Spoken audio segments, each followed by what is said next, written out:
This episode of the MOC Squad was filmed in front of a live, members-only audience.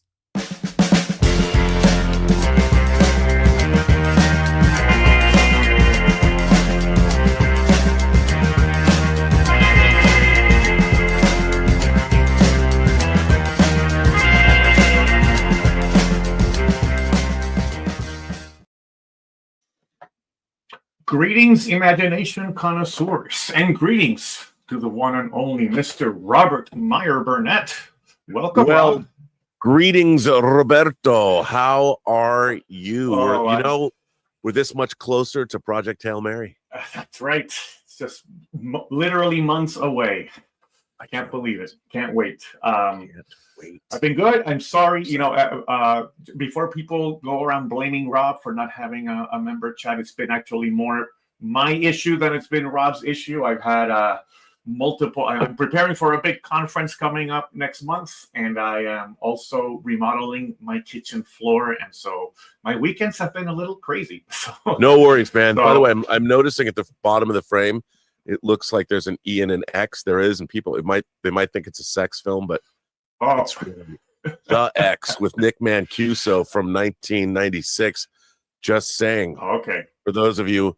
Not that there will be anything wrong with something with. No, but I don't want to flaunt my sex films. We don't want to get demonetized. Not that I have any. Or canceled. Yeah, you know what I'm saying. But yeah, so sorry for the long delay between our weekend chats. We will hopefully try to get onto a steadier schedule now that things are calming down on my end. Although I had some bumps in the road myself. You had some bumps in the road. You've also got very busy right now with White Devils, I'm sure. So yeah, the White Devils. For those of you in the Southern California area, I went to the Gardena Cinemas yesterday and dropped off the DCP of White Devils. The Gardena Cinemas is a single screen. It's a total grindhouse. I love it. It's on the same street as SpaceX. Oh, is okay. And that's in El Segundo. You'd cross the Gardena El Segundo boundary. So when you drive away on the street that the Gardena Cinemas is on, and you head north, go up to the 105. You go right by SpaceX, and they've got one of the Falcon boosters. Wow. Right there outside of SpaceX. So it's great. And I got to meet Judy Kim, who is the proprietor of the theater. And I'm very excited. I don't know if people are going to go, but you can go to Eventbrite right now and get your tickets. Chella Farrow, the South African-born Chella Farrow, who stars in White Devils, will be there, along with director Gabe Bologna and myself. And you can come ask us whatever you want about our movie. And it's a quick 90 minutes. Quick 90 minutes. That's a rarity nowadays. That's a rarity. I know. We're in and out, and it's, if you want to see a film about a crazy brother and sister and a weird incestuous relationship, and I mean incestuous, and family trauma and apartheid 1988 South Africa, this is your movie. There you go. Written by a very famous female South African playwright named Right. It's based on a play. It's based on a play. It's not quite like Tracy Letts's Bug that William Friedkin directed, but if you wanted to put those together as a double feature, it wouldn't be too out of place. All right. Yeah, that's a good movie. I like Come on down Tuesday night, 8:00 at the Gardena Cinemas. You can come meet us. It's going to be a big, if you watch the John Campea show, come on down. Come on down. You're the next contestant on The Price is Right, and support independent cinemas and independent movies. And independent film, exactly. Is the world premiere. Nobody's seen this movie except Alan Ang from Film Thread, who liked it. Nice. Yeah, that's right, because I did see that review. So I did see that quote. So yeah. All right. Well, it's all good. Well, folks, Rob has a hard out at 2 p.m. today, so we're going to have to be cutting our time with Rob a little bit shorter than usual. I'm interviewing the cinematographer of Guillermo del Toro's Frankenstein. Oh, okay. Well, I have a good excuse. Very good excuse. So just to let folks know, we're going to let you in the room, but we're going to go through your questions a little bit quicker than usual, closer to 5 minutes per person. So make sure that you are ready to go with your question. And we'll get things going here. So let's go ahead and admit all of those of you who are in the waiting room, eagerly waiting to join us here. Remember, as you come in, if you go to the reactions button in the bottom of the window, the react button, and select your raised hand, that will put you on the queue to chat with us. So go ahead and start getting queued up there. And I will go ahead and start lining up folks for questions. And in the meantime, let me get Rob front and center here so that we've got you. Whoop, I lost you, Rob. Here we go. We got Rob front and center, and we are going to be starting things off with Bob Littlepage. And you should be able to unmute now. Bob, welcome. What's up, dude? Damn, first time up. First time. There you go. Damn. What's going on? I missed any kind of intro. Are we starting off with anything here? Or, You're the intro. Oh, wow. Make it good. Well, I've been watching stuff about the White House. Basically, everyone's being a whiny little baby. And it's very much out of the norms of our civilization, you know. It's we have not had a major ballroom. So, you know, they've been trying to get one for about a couple hundred years now. It's like, and the only complaining from the founders would be, what took you so goddamn long? Or the fact that there's no congressional oversight, there's no budget, there's no architectural plans. That doesn't matter. Where's the money going? It's privately funded. You can't privately fund a public building in the United States. I'm telling Trump's putting a lot of his own money into it. Really? Yeah. The thing is, you're saying all these things as if they're facts. There is no facts. There's nothing. There's no oversight. Where's money going? How do you know he's putting money in? It's so funny to me. There's no plans. There's no architectural plans to make this building. And the architecture company that is the company of record has only renovated a gift shop and built Catholic churches. And they have no, I mean, it's amazing to me. This is a complete grift. It is complete bullshit. None of it is true. Let me ask you this. When's the completion of this ballroom supposed to happen? I don't know. Well, okay, but when you're building, when you're building a large structure, buildings, I think he knows what he's doing when he's building a large structure. Okay. Let's stop right there. Let's stop right there, Bob. Where are the architectural plans? When you build a large building, you have architectural plans that have been gone over with a fine-tooth comb. A building has an entire budget. Where's the budget? Where's the plans? Where's the schedule? There isn't any of those things. No architectural project in history has moved forward with demolition without all of those things in place and looked over.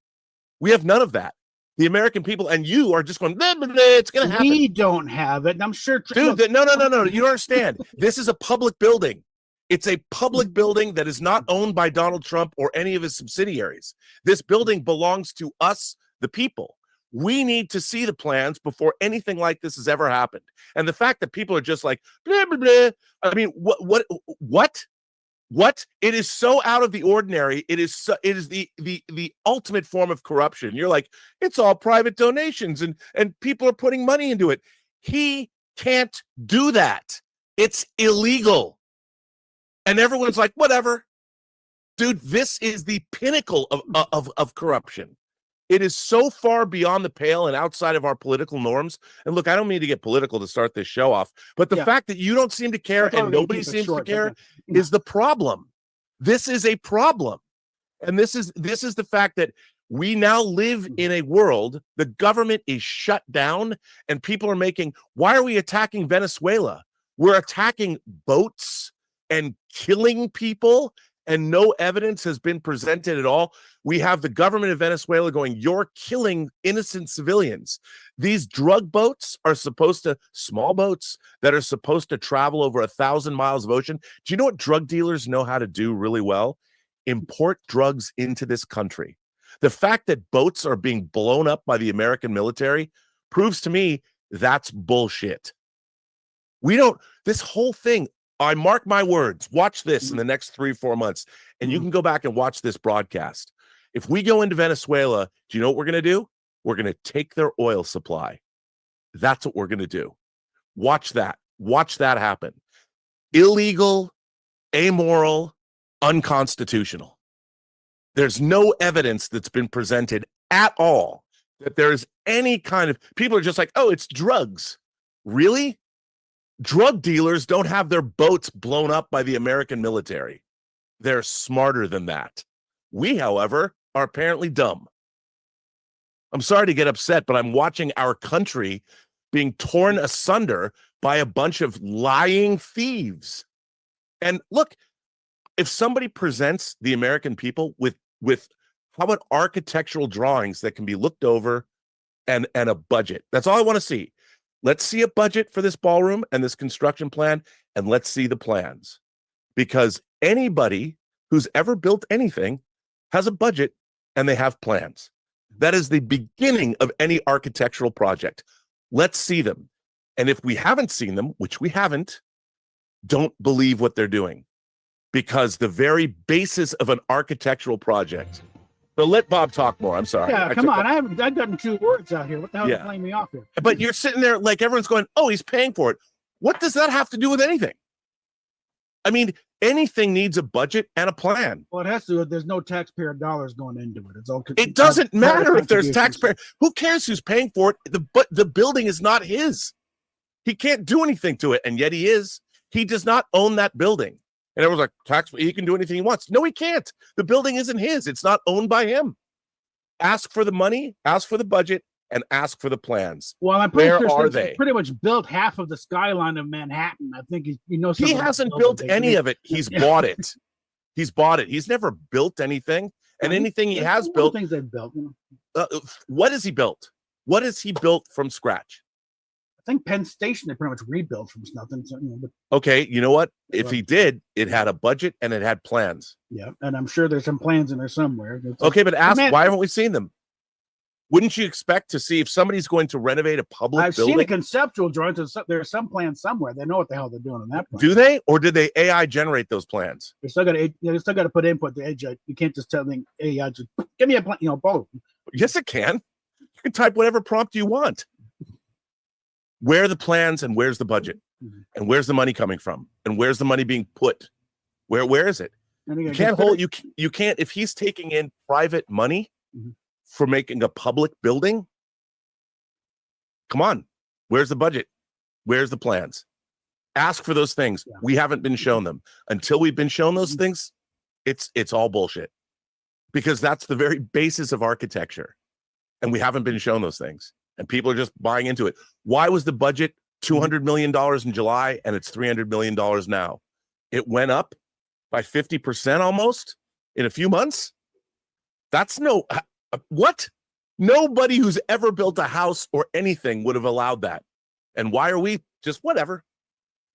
Show us the plans, show us the money. Period. You can't have a secret money stash to renovate a public building. It's not yours to renovate. The White House belongs to the American people. It's a public building. It's administered by the National Park Service. We haven't seen any of it. Ask yourself why. Why does everybody allow this to happen? If it were anybody else, if this were a private contractor that just came in and did this, you would never allow it. But because it's Trump, it's like whatever he wants to do. No, you're allowed to contribute to a government thing. You don't have to. You can voluntarily pay as much money as you want as tax. Yeah, but there's government oversight. It's transparent. You can see what the budget is. They're saying, where's the money going? What bank account is money flowing into? They have a list of all these contributors. How much have they put in? It is a building owned by the people. What is happening right now is entirely improper on every level. That's all I'm asking. Demand the budget and demand the plans. How long is it going to take to build? He's only in office for 3 more years, right? Yeah, the ballroom shouldn't take much. More considerate. The ballroom is 90. Why is he building a 90? Way off to the side on the east wing. It's even just the facade of the east wing being. Do we know that? Yeah. Have you seen the plans? I've seen some drawings that no, you have not seen the plans. They're not touching the White House at all. Okay, it's well away from the White House. So let's give destroyed. No, it isn't because they destroyed the corridor that went to the east wing. I would like to see these people take a look at what Truman did to the White House. They gutted the entire building. They gutted it and rebuilt it because it was old. Yeah, because it was. And guess what? Congress approved those funds. I just And watched the thing. They found designs, a lot of stuff and they pull stuff down. it was all done properly through the proper channels of the United States government. Nobody ever did any of those things. When the Bush administration, Bush Jr. had to, it's falling apart. Well, exactly. Like the Bush administration, there was almost $400 million given to rebuild all the pipes, the wiring, the infrastructure. And now people are saying, well, Obama, no, it was approved under Bush Jr. And it took so long to approve everything and get all the plans drawn up that they weren't able to implement it until Obama was in office, which they did. Obama, all he did was put in another basketball court on a tennis court and draw more lines on the tennis court. That was it. He didn't tear anything down. Where are the plans? Where's the money? Ask those questions. There was a lot of tearing apart to get the basketball court. It wasn't just draw lines. There was There was no tearing apart. There was some demolition involved there. No, there wasn't. I just saw footage of it. No, to build that basketball court. There was some stuff going on there. That, there was some question going on the ground. Yes, there was, because during the Obama administration, the Bush Jr. era, $400 million renovation took place while Obama was president. I mean, it's just amazing. They weren't crediting Bush with it, though. They were crediting Bush. That's the nature of the press, though. Dude, I put up a thing on my Facebook page. Of course, they were crediting Bush. The Congress approved it. It was all right there. It's all anybody has to do is do a cursory Google search, and you can find this stuff out. It's angering to me that nobody does this. Suddenly, we're living in a world where nobody uses Google, nobody fact checks anything. How dangerous the world that we're living in, and we're just allowing it to happen. Well, let's get off of this and get into Star Trek. Okay. Look, this is the most un-Star Trek shit ever. I know. That's saying. Why I want to get off this rant and why is talking about Star Trek is worthless. It means nothing. Try and get it not being any more worthless. It's like if they start pushing the Star Trek Gear 1 crap. Yeah, that's not going to happen. No. I mean, again. No, I'm sorry. I don't mean to get angry, but I think that everybody has lost their senses. You can't. If somebody said that I'm going to make a movie for a Hollywood studio, but it's all going to be private donations, and you can't see the schedule and you can't see the screenplay, nobody would allow that movie to get made. Nobody. A studio wouldn't. I don't know how much it's going to cost. Lucas got close to that with the Star Wars films when he finally mainly the prequels. Okay, the difference is that George Lucas was the studio. Yeah. The prequels he financed himself. Yeah. And he made them and then gave them to Fox that distributed them. He was the only person that can control that stuff. And he actually made each one of those movies with a fairly limited budget, especially compared to today. Because it's his money. Yeah, it's his money. And you know what? They had a budget and they had a schedule. Yeah. And he had somebody like Rick McCallum, who was a pit bull, to make sure that he didn't go over budget. No, that someone the script, and they had a production accountant say, "No, George, you can't do that." Okay, let's bring this back. I mean, it just didn't have a Gary Kurtz around. Well, that's a creative issue. Yeah, but he certainly had a Rick McCallum that kept him on time and on budget. Yeah. So anyway, how about this Paramount maybe buying Warner Brothers? Yeah, we'll see. I mean, look, at least David Ellison is a movie fan. Yeah, he's not interested in. I mean, he's already richer than God, and his father's one of the richest men in the world. Yeah. So he's not buying. He wouldn't be buying Warner Brothers to break it apart. No, although I would recommend spinning off Discovery. Well, they'll do that. They don't. They have no interest in old TV forms. Yeah, they've already got Paramount Plus. I mean, and when they buy it, they'll buy HBO. Yeah, my main concern is that there's not many old studios left. I know it's that. I hate to see one more gobbled up in a merger. Look, I agree, and you've got two backlots where they sell off the backlot or where they keep it there. But look, if they're saying now that they're going to allow David Zaslav to continue to run Warner Brothers, and David Zaslav re-upped Pam Abdi and Mike DeLuca, they've had 8 #1 films in a row, and 7 of those opened to more than $40 million. One Battle After Another didn't, but it was still the #1 movie. Yeah. The weekend it opened, and they knew it wasn't going to. One Battle After Another is by far the highest grossing Paul Thomas Anderson film, even though it's probably not going to earn out, but it's certainly going to be Oscar bait. Okay, Paramount and Warner still have backlots? Yeah, huge. I don't know anybody have backlots anymore except Universal. So does Sony. Yeah. Sony has the old MGM backlot. Paramount has a huge backlot, and so does Warner Brothers. Well, that's Huge. Yeah. So you can go visit the street Blade Runner was shot on. So yeah, and that would be interesting. I mean, we need all those backlots and all those sound stages to bring back production to LA. And if they've got all these incentives, the problem with Los Angeles, the reason why this is the worst place in the world to shoot movies is that everybody has their hands out. If you have to hire police to be on your set, you have to hire 8 of them instead of just 1. Yeah. Everyone's got their hands out. That's the problem with California. That's why production has left. And it's not just tax incentives. We need the entire city of Los Angeles to understand that they can't make the kind of money they used to make if they want people to bring production back here. Yeah. You don't want your entire infrastructure to be dying out.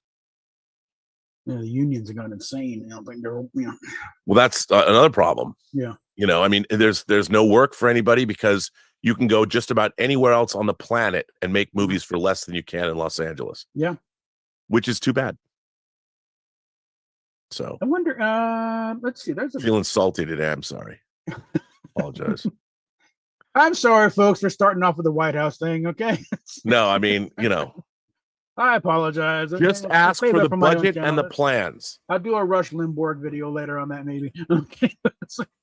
Don't believe anything until you've got the budget and the plans. Well, they do at least have an idea. So good. An idea. I have plenty of ideas, but I don't have a budget or plans. So, or $7 million in donations. But it's like, and if I did have $7 million in donations, they would have to be transparent to the American people because he is the president of the United States. He doesn't get to take private donations for something like this. I mean, do you understand? I will do a little digging, see what can be done. See what can be found out there. But hey, it's always good to see you. Yep. We're gonna take a pause there. Thanks, Bob, for coming in, and again, only 5 minutes this time with Robert trying to keep it. I know, but I'm just saying so that you might want to just think about your question. Come in with I promise I'll die. I won't get so angry. Only because I've been having this conversation on my Facebook page this morning. Sure. And it's shocking to me to see how people suddenly just take leave of their senses. Yeah. It's weird. It's weird. I would almost believe that people are we're living in the they live world where somebody is flashing obey, you you need the sunglasses to see reality. Yeah. All right. So we've got Krizik coming up next. So I will have him join us here. I owe Krizik an apology. I inadvertently doxed him. Oh no. I didn't mean to. I know you didn't. I know you didn't. But boy, what a way to start off a show, Rob. Yeah. Sorry. My God. I came in, I was all pumped up, ready to go. Figured I'm going to just talk about some stuff, talk about what's been going on at the studio, and please do explain something other than what's been happening in the last 2 months that's affected me quite directly. Which, given your comments, I'm going to do my best to avoid everything you said. I've already responded to you directly in chat, but I'm not going to go down that road because I have some serious questions I want to ask that gets back into what I'd rather talk about, which is this industry. That's what people want to talk about. I'm sorry. So first off, what do I know about politics, according to everybody? Yeah. Well, what does anybody know about politics? I mean, really? We're all Americans. We should know about politics. Please, fire it off. Let's talk about the industry. Yes, please. Okay, so congratulations on White Devils. Just want to get that. Oh, thank you. Thank you. I'm glad we finished it. It's been one of these projects that's percolated in the background for years. Yes, it is. And it's something that I didn't think I was going to see happen. Not because I didn't have faith in you, but just because of how the distribution system works, as you know. We have no distribution. Oh, you don't? No. So I did message you about Legion M because I'm an investor with those guys. So I wasn't sure if you had reached out to them. Or... No, I don't think it's Legion M's cup of tea, to be honest. Well, I mean, I'm all about I'm trying to be your Jim Davison here, just trying to find the pathways for you to get to ROI is pretty much. Yeah, no, well, the great thing about this movie is their ROI is very small. Okay. And so, I'm just putting on this world premiere myself. And next week, we're going to have starting midnight on Halloween through the weekend, we're going to have a 3-day worldwide video on demand. Anybody who wants to can watch it for like $8, and just to get the word out there, because the movie has not really major stars in it, even though it's got, the acting is just incredible. And it's truly what an independent film used to be, and I do think that it has a lot of value based on a female playwright from South Africa's play who's passed away. And I think it's a relatively important kind of a movie to see. So, and I'm really proud of it. I'm glad that we sort of rescued it from literally a shelf. Yeah, no doubt. And I'm proud to see it actually finally come through. It always makes me happy to see these things go through. But that being said, to the other project, which I was told to come here to get some fact finding from certain folks, I have a lot of folks that I want to sponsor into your writing competition. The short story competition. Yep. And but I need more details. They've been asking and chomping at the bit. There's a lot of talented people, sadly, that are getting sort of furloughed at the moment for various different reasons. Yeah. So here's, many of which not their own doing. Here's the thing. I can give you some more specifics. So, because it's more of a legal issue than anything else. Yeah. So the short story competition is 10th. So I wanted to launch it by October 1st. I'm probably going to launch it November 1st. Right. It's going to be 10,000 words or less. Yeah. 10,000. The stories, the ones that are picked, will be bought for 12 cents a word, which is more than most people are paying. Yes, it is. 12 cents a word, and the story can be anything you want. The book will be called The Imagination Connoisseurs. So I have to tell you, I was, because of the emotional state I've been in the last 2 weeks, I wrote a story. I was captivated by this idea, and I literally wrote a story in a night. Oh no! And you pulled a William Faulkner on me. I did. I wrote a story. I wrote a story. Well, I won't tell people what it is, but I'm going to put my story up as an example when I launch this thing. So we're going to do the short story competition. We're charging $50 as the entry fee, because I don't want people generating AI short stories. Yeah, neither do I. Submitting them. So we wanted to make this I think $50 is enough to make people take it seriously. Yeah. And they will be professionally. You'll be dealing with professional writers and editors. People will be for the stories. And should that go straight to IC, to the Imagination? I'm going to set up, again, because we need a budget and be transparent. I'm going to set that up as a separate, transparent, and anybody can see how much money is taken into it, and how many people have been. And so we're going to have the short stories. Then I'm going to crowdfund the book. Right. And so what I want to do is once the stories are done and we get it all, and there'll be 3 different versions. There'll be the hardcover, slipcase, dust jacketed, deluxe version. There'll be a paperback version, and there'll be a digital version.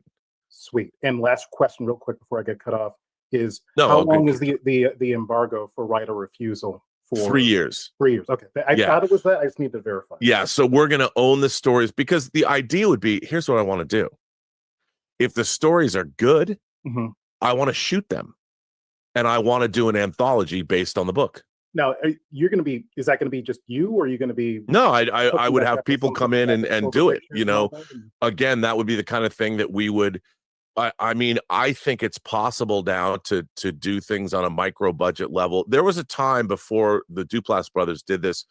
I was working on an idea that Charlie de Lauzirika kind of and his wife Carly threw out, this idea called "Do Not Disturb," and we actually have a whole book made, a pitch book. It was going to all take place. They were all stories that took place in hotel rooms. Okay. Anytime, any place. And when we were working on Axanar, we had this warehouse, and I was like, what could we do with this warehouse? So the idea would be we would have a single set that we would just redress and make different flats for. And every episode would be set in hotel. And like Dave Scow wrote an idea that we are going to pay people to write. And there was a great story that took place in biblical times that was going to be our Christmas episode. Nice. About this bickering Jewish couple that comes into this motel room, and even though it's set the night that Jesus is born, and they're like the Bickersons. And I was really excited to do this, and then of course the whole Axonar thing blew up, and we lost our studio, so there was no place to shoot this anymore. And then Duplass did the story about, what was it, the HBO series about the hotel room. Yeah. So the whole thing would be designed to go from these short stories to then we would make them. Okay, well that's that. We go from the short story competition to the book, and then we go from the book to the actual series called The Imagination Connoisseurs. Nice. Well, and I look forward to it. Yeah, so that would be the plan. And that's why the stories can be anything. Like Do Not Disturb, there was stories that were written about a space hotel in orbit around Saturn.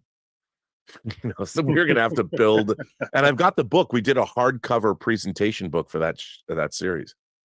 Well, that's awesome. That is extremely awesome. I look forward to hearing more about it, and I'm probably going to message you at least one last time, sometime between now and November, just to get some P's and Q's, because I have a whole cavalcade of folks looking to line up that I'll be sponsoring in on this. So, oh yeah, and by the way, my story is about a snowman. Okay, is it called Jack Frost? No, but everybody says that because but it does bear some DNA with that. But it's funny because I've never seen Jack Frost. But my story is not about a snowman that talks or walks or anything like that. Well, I mean, given that you are family, I've watched Jack Frost, and then after that, watched Doll Man, and then after that, Well, I've seen Doll Man. I know you've seen Doll Man. That's why I'm messing with that. Yeah, it's not. It's not like that though. The story was not like that. It's more of a sad, hellish story. Damn. About a snowman. You have been in a dark place.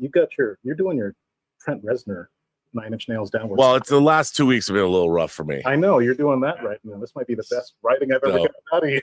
Yeah. Sorry. It's funny. I wrote 2 editorials for Lionsgate Limited about American Psycho and The Descent. I was just like, what else can I write? Take my mind off this. Thank you, Chris. Good to see you. And next we've got Robert Coleman coming up. So let's have Robert join us here. His name is Robert Coleman. Welcome, Robert. You're able to join us. There he is. Hi, guys. Can you see me? We can hear you. We can't see you, but we can hear you. Oh, okay. It's like Star Trek 2. We can hear you, but we can't see you. Okay. What's Genesis? There you go. Who's taking Genesis? There you go. Now we can see you. Hey guys, good morning. How you doing, Rob? How are you hanging in? Hanging in there, a little salty, but hanging in there. Yeah, awesome. Well, hey, I was listening to your show with Alvaro a couple of nights ago. I want to say thank you for having all of our backs to any other callers that call us children. Well, yeah, I mean, Alvaro is somebody, I met him actually at a screening for the first time. I didn't know Alvaro, and I met him at a screening. We went to a theatrical, Bill Hunt and I went to a theatrical screening of the last episode of For All Mankind. Yeah. In a theater. And that's where I went with the Akutas and stuff, and I met Alvaro there. And I just love that guy. Yeah, I mean, he's cool. He's so smart, and he knows so much. And we've been going to movies together, like double features on Friday. That's why I went and saw. I went and saw Friday the 13th Part 3D with him in the theater. Oh my God! I saw that originally when it first came out in 83. Mm-hmm. Oh my gosh! Wow, that brings back memories. So, a while back, I had sent a letter, and it was a Star Trek related letter. And then I had a quote for you, and I couldn't remember where I read it. Did I read it yet? No, you didn't read it yet. I still have it because you've been a prolific letter writer. Okay. Well, anyway, are you familiar with the Moria, Moria website, sci-fi, fantasy, and horror website? No, but like the Mines of Moria, Lord of the Rings? Yeah, okay. This guy, he has a website, and he's from New Zealand. Hence the Mines of Moria. I got it. I'm going to put my glasses on here, my wife's glasses. I can't find mine. So anyway, I want to read you this. It's really short. And I want your take on this. So this guy was talking about the Star Trek films, the J.J. Abrams films. And this is what he says the problem is, and I'm sure you'll agree. He says, one of the things that bugs me about Kurtzman and Orsi's Star Trek scripts is their cavalier-like attitude that they seem to just toss around without really thinking of the basic suspension of disbelief. The original Star Trek and TNG involved technobabble solutions, but you had a sense that beneath all the talk of positronic circuitry, dilithium matrices, and inverse tachyon pulses, where you could at least believe that the writers had invented a consistent sci-fi technical schema that tied everything together. With these new films, Kurtzman, Orsi, and Lindelof seem to think that, well, why does it all matter? Because it's all BS anyway. And then they have come up with these improbable deus machina plot devices that they seem to pull out of the hat to save the day. So with all that being said, that was the quote, but with all that being said, how much do you think that the writers of the original series, TNG, any of the really good writers, how much life experience do you think plays into their writing skills?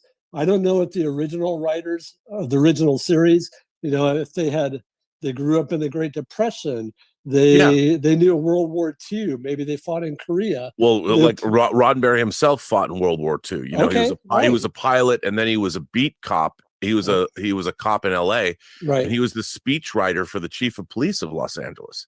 Wow. So he had both military experience and civilian law enforcement experience, and then he became a TV writer, and he wrote for shows like Have Gun Will Travel and The Lieutenant, and then Star Trek.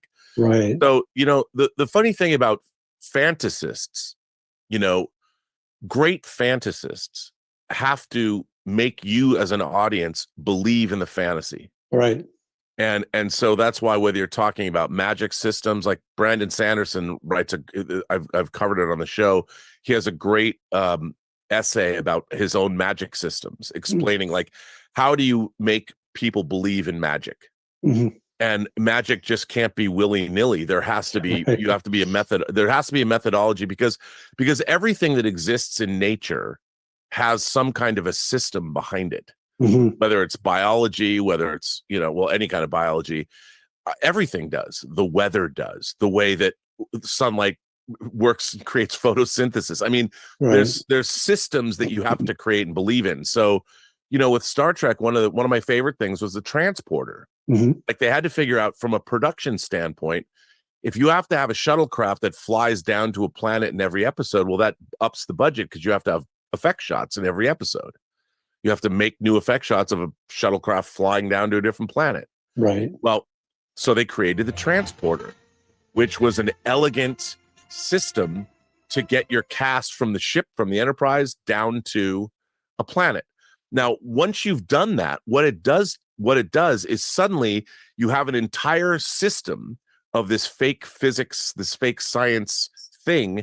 And to make it believable, you have to give the transporter can't just be magical. Right. Like, so the transporter can only beam, say, 40,000 kilometers, and you have to be in geosynchronous orbit. You can't, like, if you were over the Western United States, you can beam somebody down to Los Angeles, but you can't beam them to Paris because Paris is on the other side of the planet. So suddenly, even your magical technology, by imbuing it with limitations, it becomes realistic. Now, in Star Trek 09, they destroyed the transporter entirely. When they're able to beam from a stationary planet onto a ship that's traveling at warp. Right. Now, the problem with that is what J.J. Abrams did, and what Bob Orsi, and he knew better, and Alex Kurtzman. I mean, Bob Orsi drank himself to death, and Alex Kurtzman's still making Star Trek, even though it was Bob Orsi who was the Star Trek fan. So what does that tell you? But so when they did that, suddenly both the transporter and starships are unfettered from any constraints.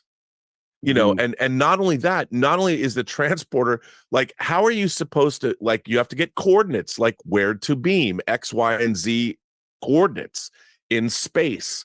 How could you possibly beam onto a ship at warp? First of all, you're in the middle of a warp bubble, so you're outside of space-time. Right. And then your ship is moving how many times faster than the speed of light? So how does a transporter signal even catch up to a starship traveling beyond the speed of light? Does that, because basically a transporter works pretty much in real time. You have to be dematerialized, sent down to where you're going to rematerialize, and then be rematerialized. Right. Well, if a ship is traveling at warp, that means there's no fixed position with which to beam to. And yet in Star Trek 09, completely, and then they ruined it even further in Star Trek Into Darkness by saying that John Harrison, could beam from a snub-nosed fighter. He goes from literally attacking a building in San Francisco to beaming himself to the Klingon homeworld. I mean, even if you're traveling, I mean, think about that. Does that mean now the transporter can go instantaneously through a wormhole across light years of space and then somehow materialize you on the Klingon homeworld that's rotating? You're not in geosynchronous orbit. How do you do that? So in one fell swoop, in two movies, they completely destroyed any reality that the transporter has in terms of people's, it's all fictional, sure. Doesn't matter, it's all bullshit. But you're right, like you just said, none of it matters. But the thing is, if none of the fantasy matters, then none of it matters. The story doesn't matter, the characters don't matter, because you've failed to create a believable world. And that's the thing. Modern Star Trek doesn't give a whit about any of that. And so I just don't believe it. I don't believe any of modern Star Trek. And by the way, it filters down. The characters don't act in any credible manner. There is no credible depiction of any kind of quasi-military. And people say, well, Starfleet's not the military. Really? They have military ranks. You can't have both. And so there is, and Star Trek Discovery was probably the most egregious. Originally, the whole micellular network was all about terraforming. And once Brian Fuller was ousted, somebody said, we can take this and make it like Dune. When they had the tardigrade in the first season, the tardigrade character was an actual, he was an actual crew character. Member, right? He was a crew member. Ifrane, the tardigrade. And what's really interesting, one day, and I'm not saying I would be the one to leak it to the internet, but one day somebody should read the outline of what Brian Fuller was going to do with Discovery Season 1, because it's very, very different than what they went with. And what they went with is gobbledygook. Yeah. They just made up a bunch of gobbledygook.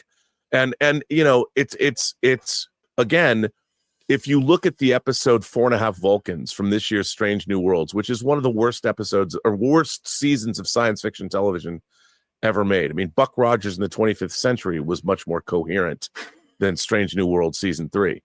But we now live in a world where people don't seem to care about reality on any level. They don't care about it in Star Trek, and they don't care about it in their politics, which makes sense to me because we live in an illiterate society now. And so nobody's asking these questions, which baffles me. I don't understand how quickly we became a civilization that wants to just, magic is no longer in Harry Potter. It's everywhere. But the thing is, if you take some magical elixir that can turn your DNA into Vulcan DNA, why all of a sudden would you speak like a Vulcan? That's cultural. That's not genetic. And so suddenly you've got these characters. It was a magic thing. It wasn't based in reality. It had and you could say none of it's reality, but I don't believe that. They did not set that premise up.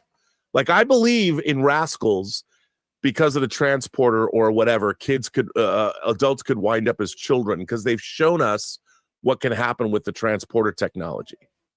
You've got pattern buffers and things like that. People's patterns are stored, but somehow they show up as kids. I'll buy that. I'll buy that with the technology they've shown us. But don't tell me that you can use a magical, basically, thing and suddenly people are Vulcans and they're being racist to Spock. I mean, it's the dumbest shit ever. And you look at it and go, you people are terrible writers. You don't have imaginations. You don't understand how to write fantasy or science fiction. And I don't know where you came up with this premise, but it's awful. Basically, because you don't know enough. You haven't read enough science fiction or fantasy, or even Brandon Sanderson's article about magic systems to write effective fantasy. Right. And we have to sit there and guzzle it down. Well, like I said before, Rob, it's not even good magic. I mean, the by the time that you, I think there was an episode in Picard season 1 where literally there was an instrument that they said, "Oh, just think of whatever you want to make, and it'll make it for you." Right. I'm like, I mean, that's not even interesting as a magical tool, right? No. There's no rules, there's no nothing. It's just complete and total. It's the Deus ex machina to the nth degree. At any point, you can just say, we'll just use the magical instrument that magic's everything, and we're done. So, and what the fact that they did that at all shows that they're incompetent. Yeah, that to me is like, fire that writer right. and never let them write science fiction, fantasy, or horror again. But then they just doubled down. Star Trek is just it's just all gobbledygook. And people are like, well, I like it. No, what you like is the idea of Star Trek. Yeah. But now you can't discern whether it's good or bad. And, sometimes Anson Mount acts like he's actually in a Star Trek show, so people will buy into it. Yeah. But Strange New Worlds season 3 is just as bad as Discovery, but in a different way. It's fucking awful.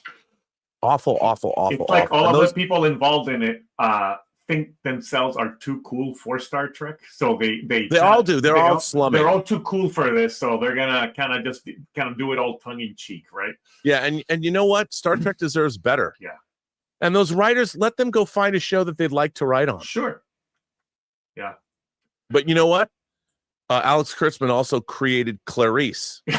And that was one of the worst things ever. And the fact that he stole that from Brian Fuller. Another derivative Brian Fuller thing. Yep. That alone.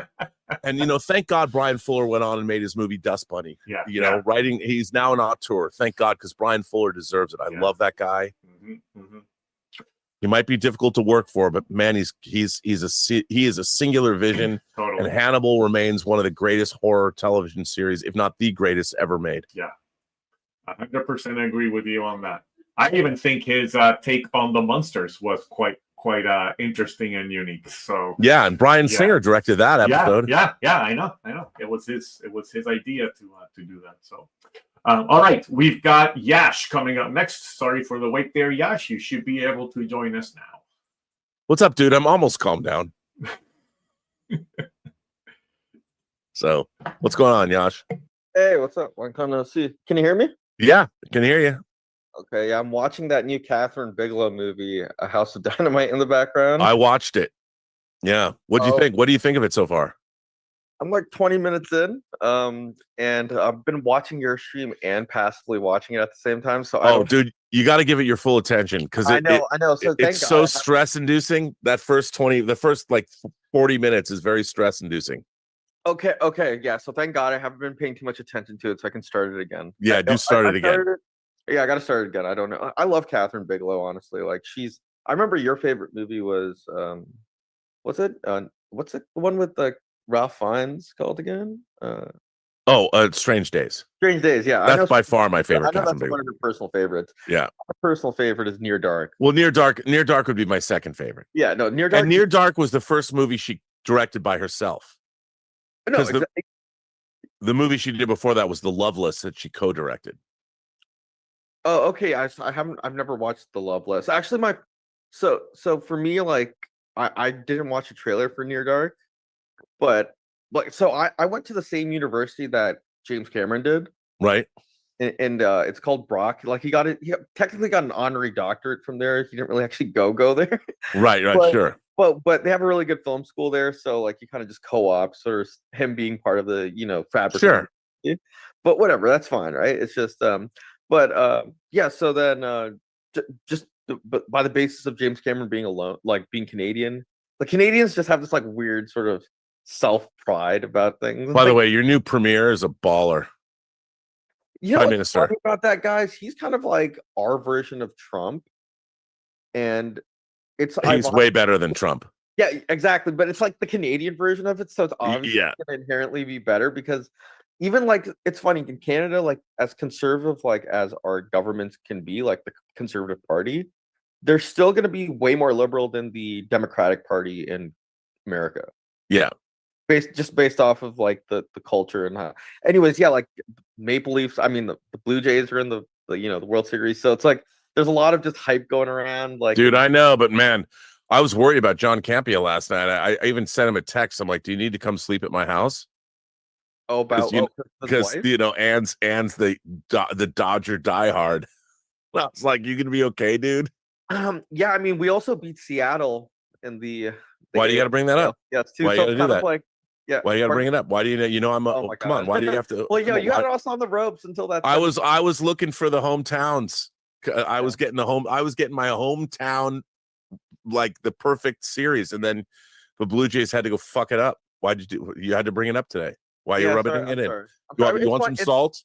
I mean, I would want to do that, but it's you, Rob. So I would never want to do that. It's okay. The Dodgers will prevail. Don't worry.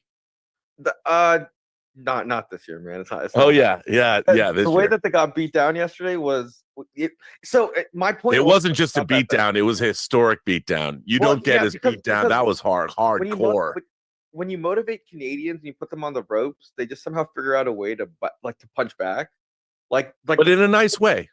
In a nice way, yeah, exactly. Like you couldn't be mad about it, right? Like I think no, a majority of America would be on the J side in this case, right? Like it's funny. Like we're putting ads of Ronald Reagan before goddamn that was hilarious. So but to my point was just that yesterday, right? Like there was just a united sense of the whole country kind of came together. Yeah, rallying behind the team, especially with everyone's waking up to the news where Trump's nah, F off, Canada, we're putting ads of Ronald Reagan talking about protection. God bless Montreal. Yeah, I mean, they used to have an MLB team as well back in the day. I know. There's just kind of united, just appreciation of Canada. But anyways, my point. Hey, I just want to point out. Enjoy it while you can, because Game 2 is coming. Okay, we just want to point that out. So we'll see where it goes. Anything can happen. I'm not going to be bad if the Dodgers win too, right? It's sports at the end of the day. You shouldn't because they are. The Raptors already won the NBA championship, so we'll take it, right? Yeah, there you go. We're pretty happy about that. but yeah, so Catherine Bigelow, Near Dark's all-time favorite of mine. Cameron, so yeah, and I like what's kind of interesting about Near Dark is that movie is the prototype for Terminator 2 in my opinion. I can see that. It's the proto because Catherine Bigelow and James Cameron. Oh, what? No, you can get. We haven't cut down because I have a hard out at 2 because I have to go interview the cinematographer of Frankenstein. Oh, okay, cool. Oh, so I'm out of here. No, you can keep going. Okay, yeah, because we just talked too much in that preamble with. Yeah. Yes, I never got to get my point across. Yeah, no, I was watching that movie and I'm every time I watch it, I'm a lot of the cast obviously blends into the Aliens cast, but then the whole tanker scene, the oil tanker scene, kind of coming through the city was very emblematic of what Cameron ends up doing with, the whole tanker scene, but in the underpass. Yeah, and two must have been bouncing back ideas back and forth. They were married. Yeah, no, exactly. They're being in the same area of being together so long, they're gonna bounce ideas off each other. Someone's writing, someone's directing. I mean, both writing. So just kind of it's just a personal favorite. I'm hoping this is great. I love Zero Dark 30 and Hurt Lockers. Maybe just know that what I've noticed about House of Dynamite is that people are unsatisfied by the ending. Is it because of the political climate in America? No, I think no. I'm not. I'm not going to say why, but you'll know when you get to the end. You'll know. Sure, you'll know. I didn't find it because because you'll know what people want to see at the end of that movie. But if you think about what that movie is really trying to do, it can't show you what you want to see at the end of that movie. Mm-hmm. If it were to show you that, it would not be what it is. Interesting. So, but I'll leave that up to you to make of that what you will. It's one of the most interesting. There's only 2 movies I've seen this year that I have not watched trailers for, and the other one outside of House of Dynamite was The Conjuring, The Last Rites. Did you like it? I avoided all the marketing material for that movie somehow. Just bypassed it. I didn't even see the last movie. I loved the second one. The second one was like the first time I took my younger brother to a horror movie. Yeah. I'm like, let's go watch horror movies. He's like shitting bricks. He's like, oh, I don't even know if I'm gonna be able to handle it. I'm like, you know what? Just I'm here. I'm with you. Let's just do it. Yeah. Right. And then he walked out of it like with like balls of steel. I think after that he's been watching horror movies like you know he can take it now. He can handle it. I really liked Last Rites a lot. So yeah, that's my thing, right? So with House of Dynamite, I haven't seen the trailer, and I'm looking forward to having an experience where it's fresh. And The Conjuring was so refreshing to me. Yeah, because I had no like with weapons. I had read the leaked script. I'd seen like how they were gonna do things. I'd seen the trailers. I'd seen every major horror movie. Like Sinners kind of was underwhelming to me a little bit, but not because of the technical like craft, more about just like some of the second act storytelling part of it. But the trailer sort of gives off a lot of like the big sort of like visual elements of that movie. Yeah, the middle. You know, I love Sinners. I keep going back and watching. I know. I love Ryan Coogler. Like, I mean, it's still up there. I think about it all the time, which means it did something right. Yeah. And then but with the Conjuring movie, it was so nice to watch that in IMAX as well with a crowd. Like it's a fully packed crowd. Everyone was kind of like people of all ages, races, ethnicities. Everyone's going there. I'm sitting in this movie. I'm like, okay, I'm gonna go watch this because I heard the box office is like amazing right now. So something's working about it. And it was fun. It was harmless. I don't think it was amazing. No, but it was surprisingly uplifting. It was uplifting. It was actually a very all the familial stuff, especially. Yeah, exactly. At the end, like was kind of tough. I love the whole wedding scene when you see all these other people from past Conjuring movies. I liked it. I just liked it. Yeah, exactly. No, I think it nailed it. Like there were some really effective jump scares, like that little like doll thing that turns around. Oh yeah, last minute. Yeah, it was good. And then yeah, I think so far this year, did you see One Battle After Another yet? So far this year, I have not. Oh my god! I'm very lucky because IMAX, as you know, is a Toronto-based company. It was them. So we have some of the biggest dual laser projector IMAX screens in the world. They get the whole 1.43 like after. Yeah. So 1570. I saw Sinners that way. I saw Oppenheimer that way. Now I saw this is the third one post to Oppenheimer where like I'm seeing it on that. I actually saw Conjuring in the IMAX. It wasn't in IMAX, but in the IMAX theater, which has at the Irvine Spectrum, which is an incredible theater that has true IMAX. It's great. Especially with One Battle After Another, like with these dramas that are just using the aspect ratio to like, you know, for like all the cinephile based, like the auteurs, like the main ones, like, you know, Paul Thomas Anderson, you know, Ryan Coogler, Christopher Nolan, and Denis Villeneuve. Like these are like the A-list directors that are like utilizing the format. Yeah. Like first of all, going into it, like especially with Sinners and this back to back, I do appreciate them doing that. But what's funny is that like if you go watch that movie on a regular screen, they actually letterbox the movie. The aspect ratio gets. Yeah, it depends on which theater you. But they kind of screw it up. Like it's like they don't like make it widescreen. It's kind of weird. Sinners was finished in multiple formats, so it was reformatted And maybe it wasn't, but I loved One Battle After Another as well. I think that's top 3. Yeah, it's funny because I keep trying to go see it and I keep getting distracted. I had tickets to go see it. The trailers were awful though. Those trailers were god awful. Yeah, they were not good. They were not good. The movie's a lot better than that. Yeah. But yeah, for the rest of the year, I'm just looking forward to Avatar, and then that's about it. You know? What about Predator?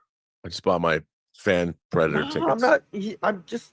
You know what? I liked the first 2 a lot. Like I like that 90s era sort of like style of filmmaking. Like I saw The Last Action Hero for the first time recently, and like that Schwarzenegger style, like where everyone's a macho and everything like that. I don't like the slick sort of digital sort of CGI Predators sort of stuff. Right. Like I liked Prey. I liked how Prey took it back to basics, but this sort of like sci-fi nature sort of removes the allure of the Predator. So I'm gonna go watch it because there's nothing really coming out that week. So I have to. Sure. But and then Wicked for Good, I think it's gonna be up there as well. So yeah, I hope it's good. I want it to be good. And what about you? What's your last couple of year like favorite movies of the year before I let it go to the next person? You know, this is gonna seem strange, but I love Companion. You know, that I saw back in January. You know, in terms of horror films, I I don't know quite yet. I really liked After the Hunt, which didn't do any business. Luca Guadagnino's, yeah, I like that film. But I haven't loved a lot of what's come out this year. I haven't either. It's I mean, I haven't loved a lot of the movies that have come out. I mean, I wanted to love movies that came out this year, but things I was really looking forward to, like, I just haven't loved them. I think my biggest disappointment might be Superman, and I don't want to say that. No, I can understand that. I mean, I never think of superhero movies as being like favorite movies. And anyway, I mean, I got to tell you, I don't give a fuck. I can't wait for Avatar. I can't wait. I'm an Avatar supporter. You know, I love James Cameron's movies. I love the way the funny thing is the way he makes movies. I mean, in terms shot to shot, the man knows what he's doing. And, you know, I'm really looking forward to seeing Avatar Fire and Ash. As anyone who watches the John Campea show will know. But listen, it's great to see you. Great to have you here. Thank you for the continued support. But I must continue forward. Great to see you, Yash. Gonna go ahead and bring in Ish, who had gotten kicked out of the chat earlier, and is now back in. So I'm gonna put him. So Stubble's got to wait. But Ish, right after. But you know what? It doesn't matter, because if Stubble had ever eaten Ish's cookies, he would understand that Ish gets to do whatever he wants. Ish. Good to see you, Ish. Welcome. Yeah. What's up, dude? How you guys doing? Oh, good. First off, what can you expect? I mean, you guys are talking about the Star Trek, the whole Star Trek thing, but I mean, you got to expect it. The dude light speed jumped to the Millennium Falcon and TIE Fighters. So, bro, that speed skipping. Yeah, light speed skipping. Yeah, that was ridiculous. I mean, how about like in Star Wars? You always have to go back to first principles for all of these fictional universes. You know what we know? That traveling through hyperspace ain't like dusting crops. Yep. You know, you bounce too close to a supernova, and that'll end your trip real quick, wouldn't it? Yeah, and TIE fighters don't have don't go to light speed. They're short range fighters. So they're short range fighters. I mean, even a Jedi starfighter has to go up to the orbital light speed donuts that they have to hook up with so they can go. I mean, and these things, by the way, these have been established in the beginning. And when you go to light speed skipping, again, J.J. Abrams doesn't care. Yeah, it's in Star Wars. It's in the thing is, if anybody's going to write Star Wars or future Star Wars or whatever Star Wars, you have to go back and watch Star Wars. The universe is established there. It's all right there. And unless you go back there, you have no business writing in that universe. Yeah, because then you get stuff like Vespas in riding around. Oh my God. I mean, look, everyone knows those things. Yeah, I mean, it was, and that's what's really frustrating. It's like, are you guys not? And here's what fandom. We've done the work. Fans have done the work. We already know. We know all this stuff backwards and forwards. And what we have now are a bunch of creators that have not done the work that we as fans have done. So when they go out and they make stuff, we know they're frauds. We know they haven't done the work, the very minimal amount of work that they need. I mean, there's not a whole lot of Star Trek's different. There's hundreds and hundreds of hours of Star Trek. I get that. But with Star Wars, in terms of the text, there's really only 6 things, like Dune. There's 6 movies you have to look at, which is basically 12 hours of your time. Yep. So if you're going to write some Star Wars, you need to sit down and watch episodes 1 through 6. Even though episodes 1 through 3 say what you want, there's still the text. That's the text that our creator made. So you have to look at those 6 films, and that's your text. And when you go in there and you decide, you know what, the Force isn't what we've been told. It's a string. It's a string. The power of one, the power of many. No, fuck you. That's not this universe. Fuck you, and fuck the horse you rode in on. You don't get to do that. And when you do that, we know that you're lying to us as fans. You are lying. You've decided to put yourself into someone else's universe, which you were hired not to do. Hired not to do. And that's what we have. I mean, whether it's Doctor Who, whether it's Star Wars, whether it's Star Trek, there's all of these people now. I love the term fraudulent creation. I didn't make it up. I heard that from 20th Century Studios president Steve Asbell. He told me he was frustrated with people coming in and pitching him stories that he called fraudulent examples of fraudulent creation, and we've seen it across the board, and it must end. And it's we as lifelong fans, we know, we can see it right there. You're like, you didn't read the material, you don't know what you're talking about. It's not about identity politics. That's part of it, because people are injecting. They feel they can inject their identity politics into whatever they're doing because they haven't done the homework. Yeah, because there's no more original thought. Well, that's the problem. And the thing is, what's so funny is we're easy lays. Like we want to lay back and allow you to do whatever you want to us if you do it well. If you know the material, please give us something. Show us that you've read what we love and that you want to contribute to it in a meaningful way. Don't tell us you don't like what you've read and you want to change it. Well, I need to update this because this is a product of 1966 patriarchal thinking. Right. And that's why you shouldn't work on it if you're not going to be true to what it is. Yeah. Go make up something else. Yeah.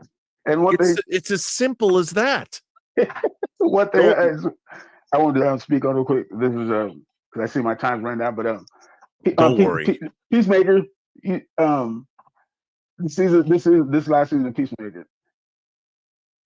It kind of frustrated me that nobody in his group saw that they were about to ship him to that planet. Hang on. No, you can say it. Don't cut him off yet. That really upset me. Yeah, no, I was like, wait a minute. He allowed him to bail out of jail, and none of them, none of them put two and two together. Like, hey, wait a minute, maybe we should hire Peacemaker because this sounds like he's going to go to this planet. You know what I mean? Well, admittedly, no one really knew anything about those dimensional doorways, though. Yeah, and that's another thing. How come he was saying that they could just put the dimensional doorway, they could make it appear in different spots on that planet?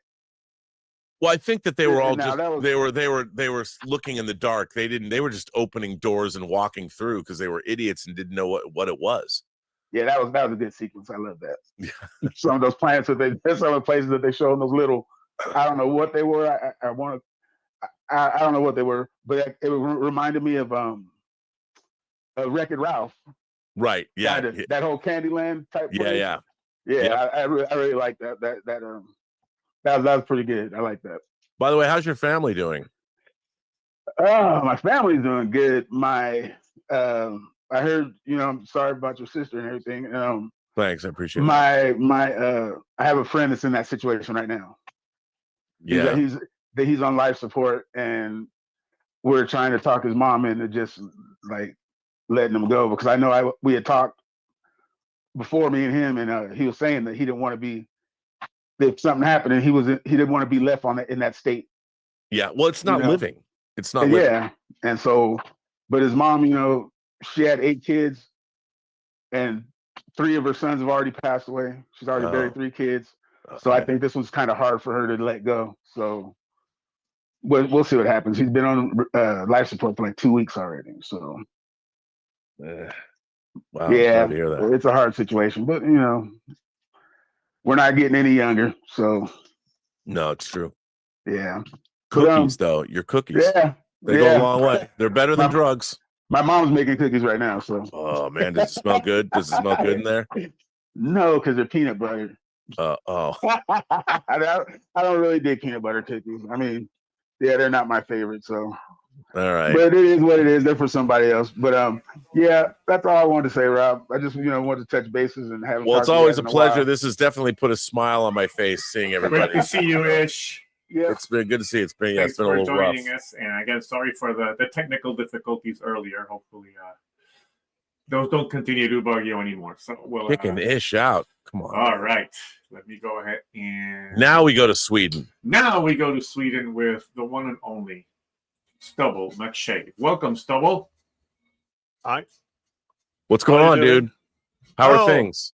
I'm good. I'm good. It's it's getting dark earlier and earlier here. But, yeah. Anyway, I have a lot of subjects to lay it on us. But not so much time, so we have to prioritize a bit. But anyway, got my Deep Purple. Finally, have you cracked that open? That doesn't look open yet. Is it open? It's not open yet. All right. I will soon crack it open. I don't have time for that here. I mean, this music stuff that we're getting, I mean, Super Deluxe Edition dropped 3 New Order albums remixed in Dolby Atmos. I mean, come on. Yeah. I mean, Movement, Low Life, and Brotherhood. No Power, Corruption, and Lies, but we can hope. But oh my God, we're getting the greatest music. This remastering of music from 40 or 50 years ago is incredible. Yeah. Incredible. Speaking of music, do you know about the YouTube channel Roundtable with Drew? No. Uh-oh. Another channel to lose myself in. Hang on. You're a Prince fan, right? Yeah. Yes. And where's where's here? Yeah. I got this on a Prince tour, by the way. I think this cost me $100. It's the greatest $100 I ever spent. Yeah, he has like the producers and artists and stuff that worked with him, and they have discussions and stuff. Oh, I've probably watched videos. What is the name of the channel? I think it's the Roundtable with Drew, DREU. Yeah, W. I mean. Yeah, got it. Yeah. All right, subscribe. Yeah, but on to the next thing. Yeah. I finished Replay. Oh, and it was great. It was great. Isn't it? I mean, it's a populist book. Yeah, it's definitely. But how great is that book? Yeah, it's great. I would like 15 or 20 minutes just discussing the book, but we don't have time for that. I just say it's a great book. Would make a great series. They've been trying to make that into a movie for 30 years. Yeah. Ben Affleck was going to direct a film version of that, but they haven't been able to crack the script. And I think you're right. It would be a much better, like when they adapted Stephen King's 1160 or what is it, 11/21/63 or whatever it is. The one 11/22/63, the Kennedy assassination that they did with James Franco. Yeah. They need to do it like that. It would be so great. Yeah. And and it's a great message at the end, Mm-hmm. Take care of the time that you have left. Right. It's so good. Yeah.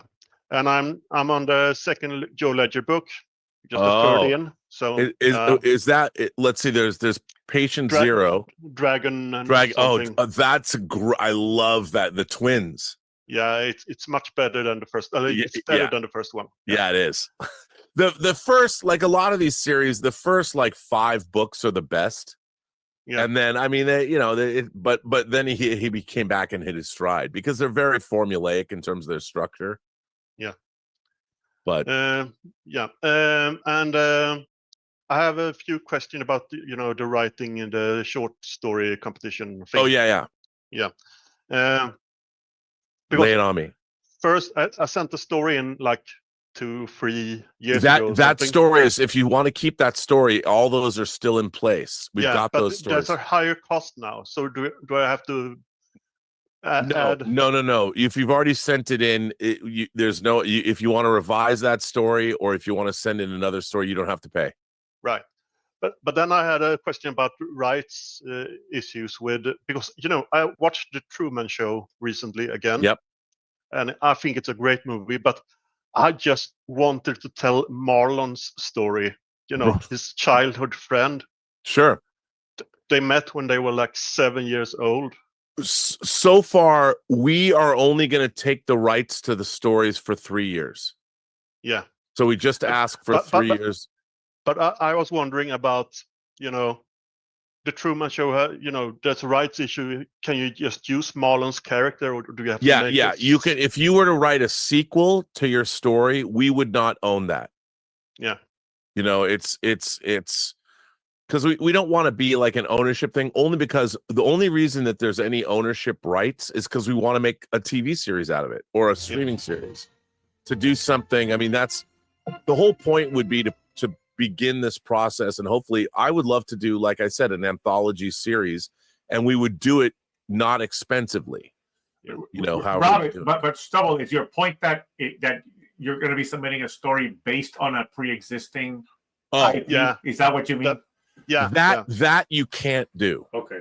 Right. Yeah, that you can. Oh, I see. Thank you, Roberto. Yeah. Just wanted to make sure that you. Yeah. That's what you was. Yeah. Well, no problems. I have like 5 other stories in my head anyway. So I can Yeah. But I love that idea. Yeah, because you know they must have been childhood friends, and then they, you know, there were money involved and stuff. Anyway, my time is out, but can I do one last? Sure. Go ahead. Of course. Yeah. You know, there's a Lando movie coming, probably Star Wars movie. Yes, we've been talking about that. Yeah, and I think if they're going to do an adaptation of a Legends book with Lando, they should do Scoundrels. Oh, that's a great book. I read that book. You read that book? Yeah. It's a Timothy Zahn book. It's not the best Star Wars book, but it is the best to adapt to a movie. I totally agree with that. I think that's a great. You know what I don't understand? There is this bizarre. Here's the problem: when they hire people that work in movies, they're hiring like the screenwriters because they're screenwriters. They don't ever think to go back and say, well, okay, we're going to adapt this novel, because then they have to, and the thing is they own the novel. Yeah. But screenwriters don't want, if they're adapting a novel, then they're totally work for hire. And if they create characters and things like that, you know, there's WGA rules that they just don't ever want to do that. It's such a bizarre thing because there's so many there's been like 1,000 Star Trek novels written, literally 1,000 Star Trek novels written. There's at least 100 that would be the basis of great stories. I mean, Kurtzman ripped off Dorothy Fontana's novel, one Star Trek novel, Vulcan's Glory, from the late 80s to create Una's entire backstory. So we know, and they're like, well, we already own those, so we can steal them. But I think you're exactly right. They just won't do that, though. Hollywood won't do that. They could keep the budget fairly low as well, because it's fairly contained. Well, they need to start learning how to make Star Wars movies for $75 million. Yeah. I mean, and you could make Scoundrels. If they don't, the fact that every single epic fantasy or science fiction or movie has to cost $200 million is silly. Yeah. It doesn't make any sense. You know, think of it as a bottle show. How do you make a Star Wars movie for less than $100 million? It can be done, and it can be done really well. Yeah. I had more stuff, but my time is up, so we'll do that the next time. But it's good to see you. Good to see you, Roberto. Great to see you, Stubble. Good to see you, man. Always a pleasure. You dirty-minded Swede. Even if I'm a time dictator. Yeah. I'm a time lord. That's what I am. So I know. Yeah, it's true. But I only have an hour and a half left. That's only got right. 9 minutes. We're trying to. I'm sticking to Rob's schedule, so I get to be the backup. So anyway, it's great to see you, Stubble. All right.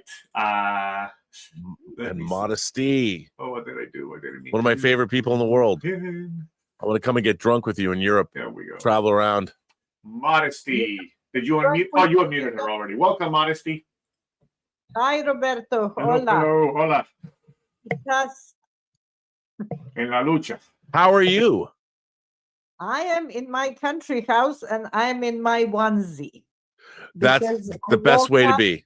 Yeah, I woke up at 2 a.m., traveled, came to my country house, had a wonderful autumn colored afternoon, and now I'm completely naked, and you are the only reason I'm still awake. Otherwise, I would be gone a long time ago. Wow, I've always loved it when foreign women tell me they're completely naked and I'm the only reason they stayed up. No, I'm not completely naked. Otherwise, I would be freezing. It's a onesie. Well, yeah, but those are easy to take off. You know what I mean? Okay. Just saying. Yeah. Three things I want to discuss briefly. One is Diane Keaton. Oh, yes. Because I was really saddened. She is one of my all-time favorites. I just want to mention Looking for Mr. Goodbar. Oh. Was so many people mention, of course, Annie Hall, the Godfather, but they forget this film. It's a brilliant film from 1977, and I remember based on a novel. Yes, and a true story, because it happened. Yep. There was a woman who was a school teacher, and I have scoliosis, and she has scoliosis in that film. And that was the only time I saw scoliosis being treated in a film. I mean, you have Richard III, you have, Hunchback of Notre Dame, but that's not just scoliosis, it's also deformities. And I remember vividly in that film that she defined scoliosis, being defined to her as a illness of bad blood, corrupt blood. It was very Roman Catholic kind of guilt inscribed into something that has nothing to do with blood. It has to do with mechanics, but that's another story. But I remember after seeing that film being shaken to my core for months and months as a young woman. And today with all these culture wars you're waging in the US and they're spilling all over the world, it's actually very good to remember that film, because, all these newly found feminists should go back and look at that film and look how brave she was to take on that role so early in her career and how she took that role on. I totally agree with you. People forget. I mean, she was a great photographer. She was a style icon. She was an incredible actress. She was a director.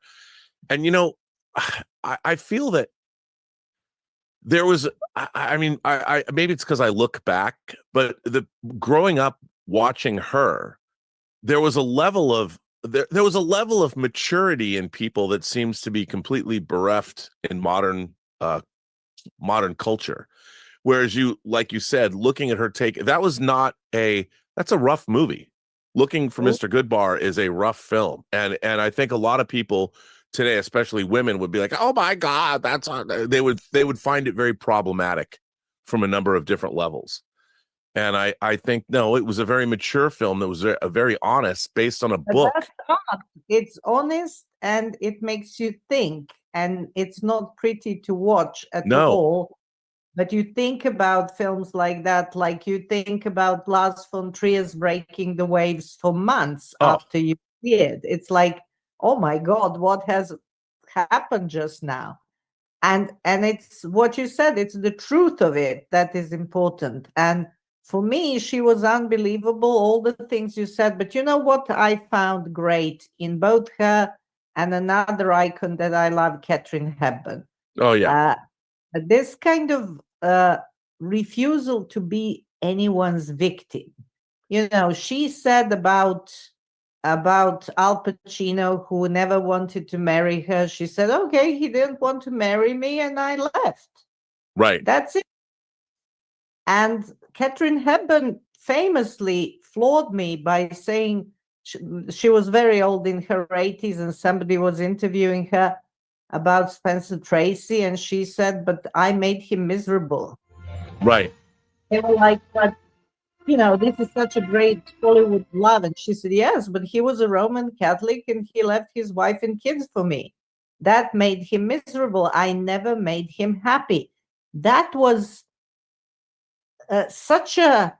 only a person who deeply loves somebody can get to the point of saying, I actually am not enough. And that's it. I'm fine with that. I love that in both of these women.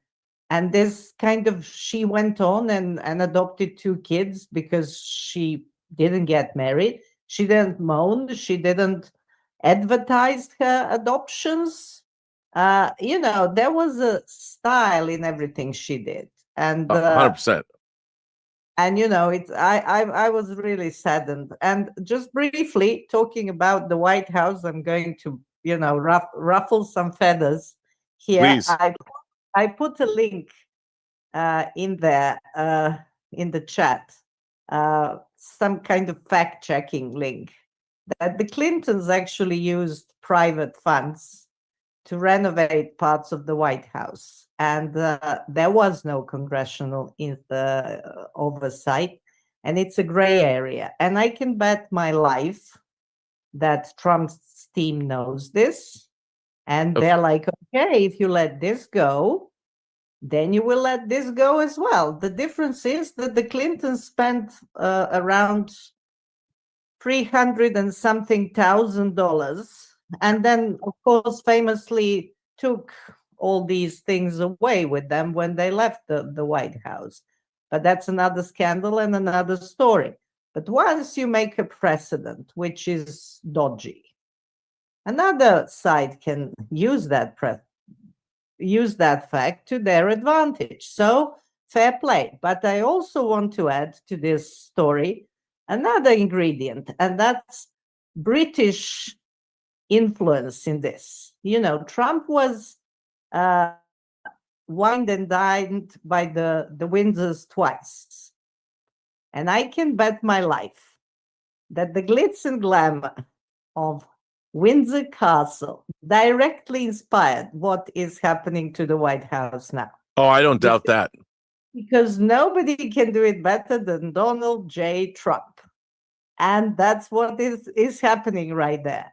So we shall see how it pans out. But before you become enraged, keep in mind it has been done before, not on that scale in terms of money, but on the same scale of dodginess.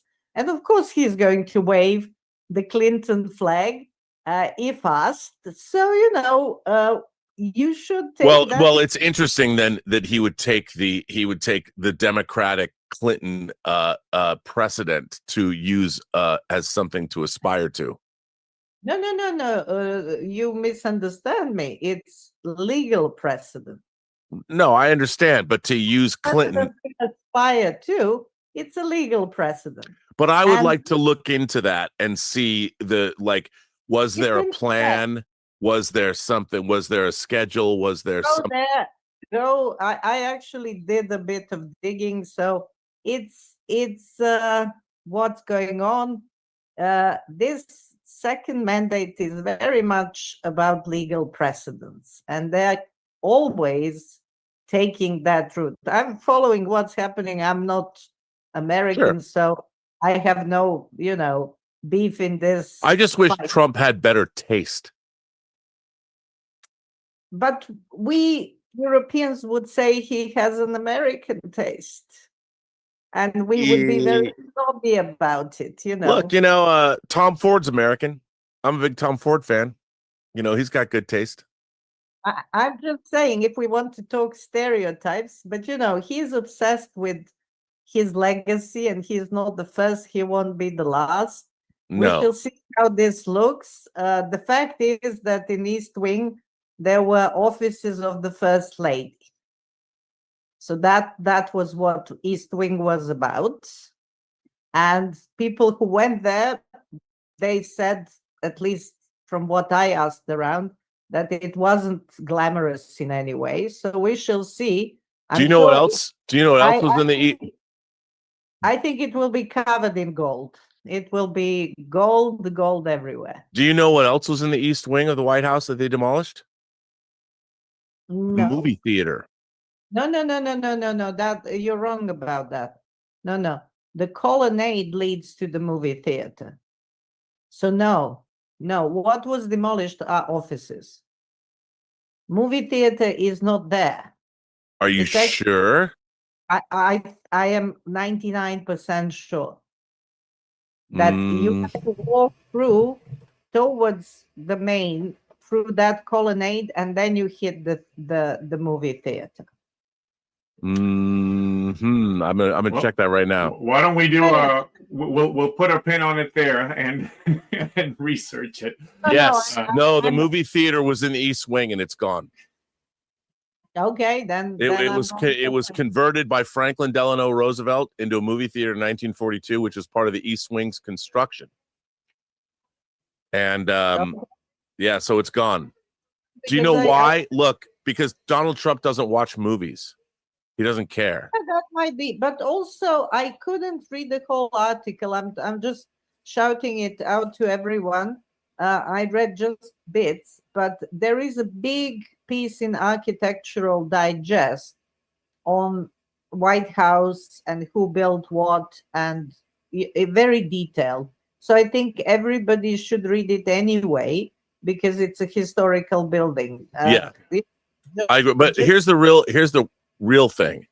The East Wing, the construction of the East Wing of the White House was done to actually hide the construction of the presidential bunker that's under the East Wing.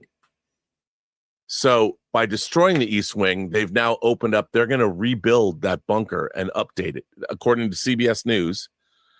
And they were told that that's part of what's going on. I'm taking everything your media is reporting with a big rock of salt. Sure. On all sides. So, but even you have to admit, where's the budget and where's the plans? What are they doing? Budget is there. The plans do not need to be disclosed. I think you're overreacting about that. It's very interesting. The budget isn't there, though. It is. No building is built without budget. Well, yeah, but they don't. Where can you find that budget? Where's the budget? Can you see it online somewhere? Everywhere.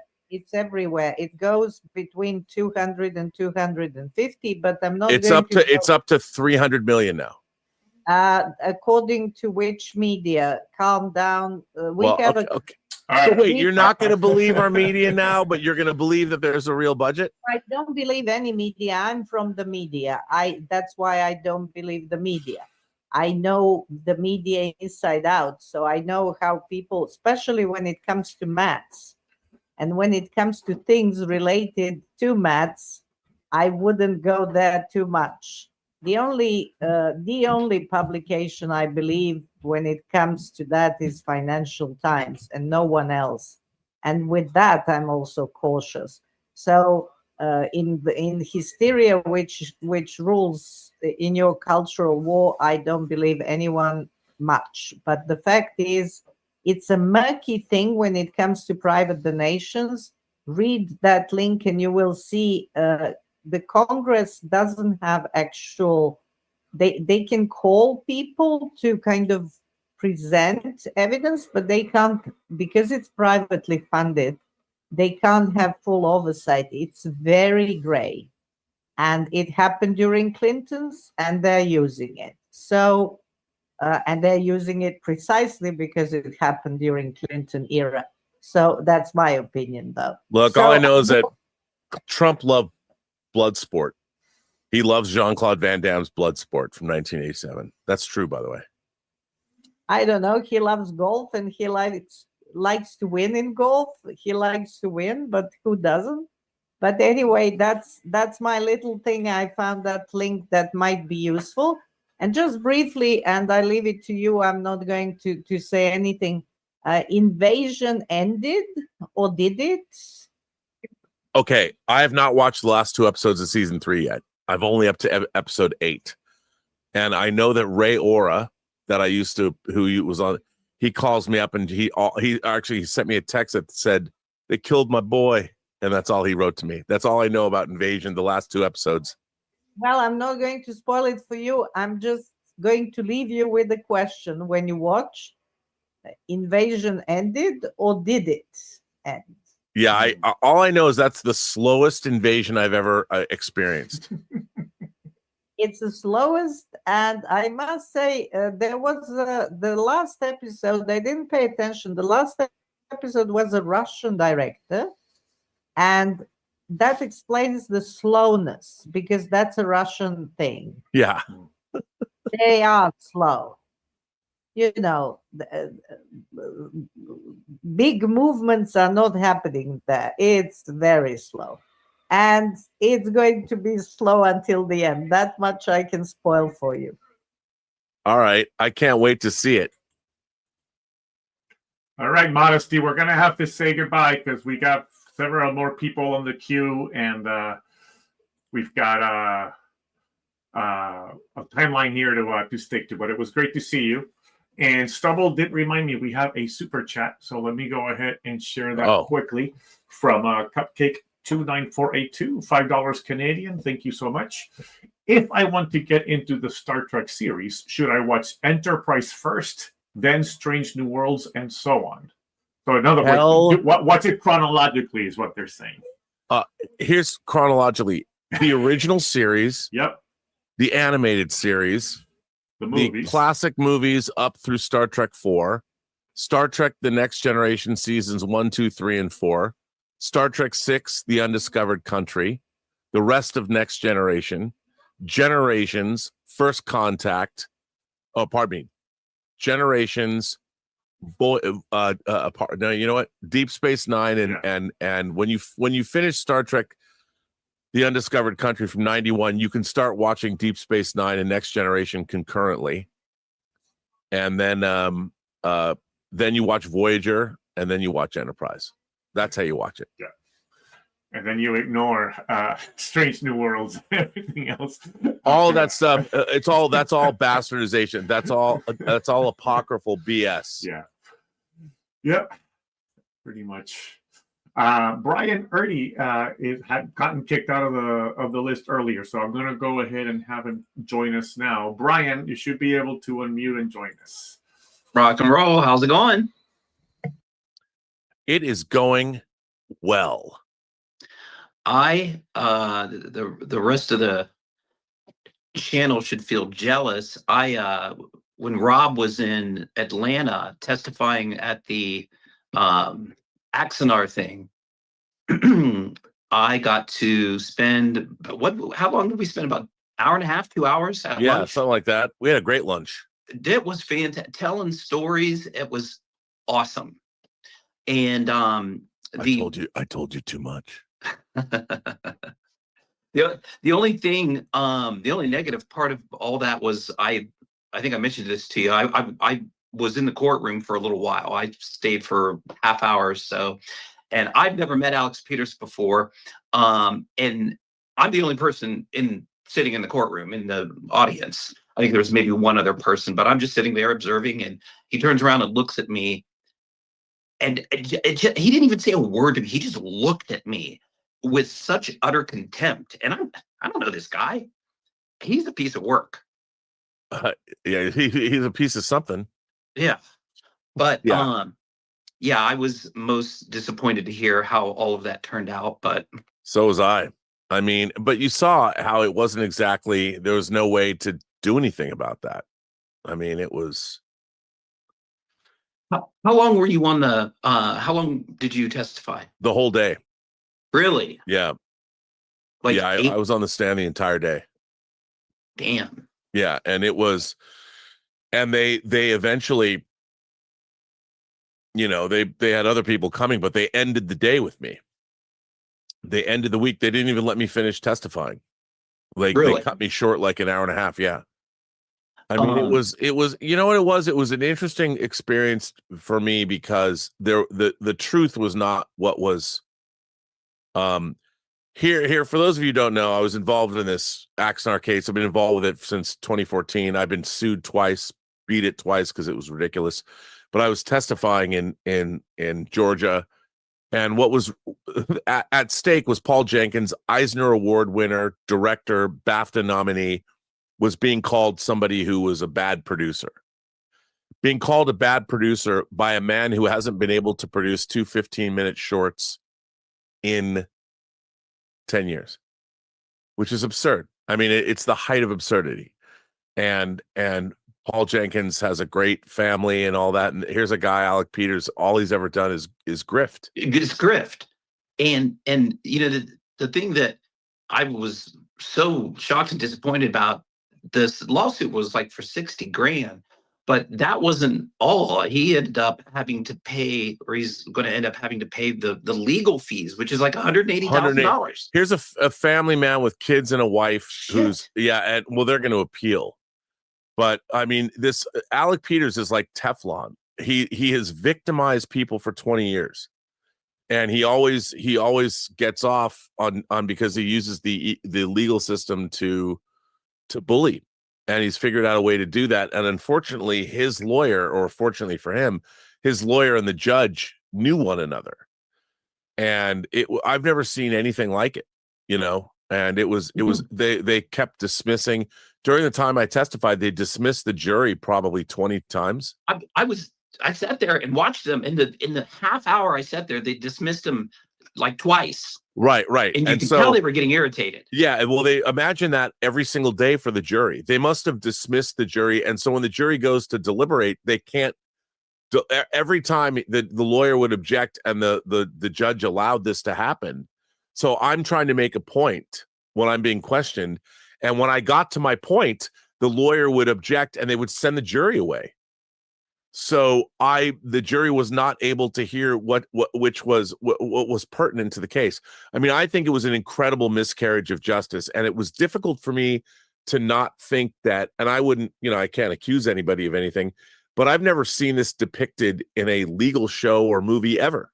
Yeah. So I'm like, what I saw in that room for 2 days was something I've never seen before, and I've been in court before. I've never seen anything like it. Yeah, it surprised the heck out of me. But at the end of the day, it was great hanging out and telling stories. It was a lot of fun. And I will leave you, since I have 11 seconds. It was great to meet you. By the way, I had such a good time. You were the highlight of my trip. So thank you for that. It was a lot of fun. I'm going to leave you with one cool thing I picked up. I don't buy Hallmark ornaments. I don't go down that well because there's too much cool stuff. I would end up having to get it all. But I did pick up that one. Is awesome. Okay, how cool is that? Mm-hmm. Oh, it's amazing. I couldn't not buy. I didn't even know this thing existed, and I saw an ad pop up in my Facebook feed. I literally got up and went to a Hallmark store and got this because it's amazing. It's amazing. For folks who don't know, it's a replica of the old Star Trek arcade game, the 80s arcade game that came out around the time of the motion picture. Yeah, it's amazing. And that took some real thought. So kudos to Hallmark for making that. Yeah. Cool. All right, friends. Talk to you later. Good to see you, Brian. And, always a pleasure, considering I open every show with his stolen video. And that, I credit him. He's not uncredited. That's right. That Star Trek cabinet was interesting, Rob. I don't know if you know any history about it, but you know, one of the final boss in the Star Trek game is Nomad.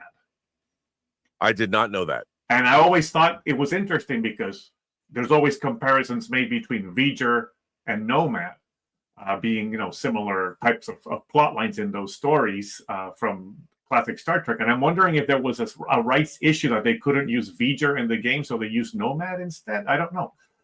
So that's I don't know. It's very interesting. I always found that interesting that the final the third stage of the simulation is that you're fighting against Nomad. So Victor Griggs is coming up next, and he'll probably be our last person while we're still streaming to YouTube. So we'll go ahead and have Victor close us out with our stream, but we'll continue with the team afterwards. So welcome, Victor. Hey, guys. Hey, man. Thanks for your very nice condolences. I very much appreciated that, sir. Anytime my mom sends her condolences as well. Well, you send my great affection to your mom, if you know what I'm saying. I will. His mom bought me a drink. What can I say? An old fashioned. Your mom knows what's up. And Victor, why don't you tell the people at home what this surprised me? What is your favorite alcoholic? What's your favorite cocktail? Rum and root beer. All right, rum and root beer. Which more power to you, sir. I love that. Yes, sir. It's really good. A couple things. So, do you know of anywhere where I can take a look at examples of scripts? Yes, you can. As a matter of fact, if you go online, there's a lot of script repositories online. So you could type in. What you should really do is whatever your favorite movies are, type into Google and just say, find the screenplay for whatever, Seven, Shawshank Redemption, whatever, and they're usually downloadable for free. Nice. And they're great repositories of because you can see how a great screenplay was turned into a great movie, and it shows you exactly how great screenplays are written. Awesome, thank you. I'm taking a film class, and they want us to do a short film. So Yeah, and it'll be great. You can learn how to write and a proper screenplay format and all that. awesome. Second question: have you ever thought about teaching a film class? People have asked me about teaching. The problem is you need a master's degree, to get hired at any reputable place. Come And on. You actually have experience in the business. That's ridiculous. yeah, I mean, I've never looked into that, but people have asked me before. I mean, I have spoken at colleges, and I did at where Elizabeth teaches. I did do a presentation on the dawn of cinema from 1900 to 1930, and yeah, I would love to teach. I mean, I would love to do that. I mean, but I have spoken a lot at colleges and high schools and done that a lot. I would love to take a class that you teach. I would love to do. I mean, if I were to teach a class, the first class I would want to teach is on the difference between Star Wars and The Force Awakens, and compare and contrast everything about those two movies, and show why one is great and one is terrible. That would be awesome. Well, I don't know if the students would think so. Yeah. They'd be throwing tomatoes at me. I would not get an apple on my desk like Indiana Jones got. They would throw tomatoes at me. So Darth Plato says, don't need a class for that. It's true. Because I'm working on a project right now, a book that I want to turn into a movie, but I need to focus on the book first. But I need to learn about film. I've watched movies in my whole life, but I actually need to take a film class. I would love to go back. Well, I would suggest you get Walter Murch's book, In the Blink of an Eye. Walter Murch is a film editor. He worked on Apocalypse Now, but he also was a sound designer of Apocalypse Now. But In the Blink of an Eye is not a very long book, but it's a great book about editing and putting movies together. There's a lot of great insight into that. Blink of an Eye by In the Blink of an Eye by Walter Murch. All right, I will look that up for sure. If you need anything, I'm always here for you, Rob. Well, thank you. I appreciate that, Victor. And I do have Rolling Through Life always right here by my side.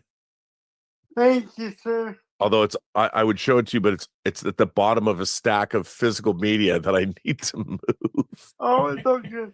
And I'm hoping to come to LA to next year to promote my new book. So yeah, I'll be there.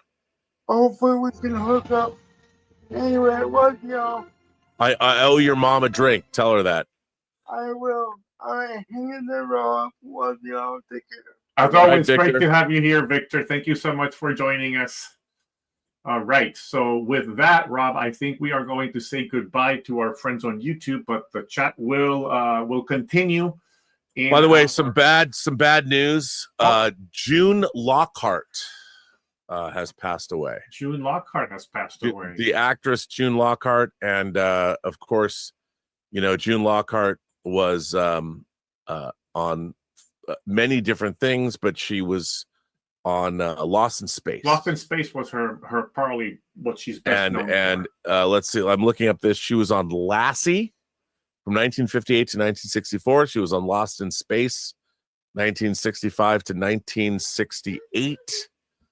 So I mean, if you loved her as I think she's the mom. She's the mom. She was the mom in the original Lost in Space. Lost in Space, yeah. Yep. And so she was in the 1938 A Christmas Carol. Oh wow. Yeah.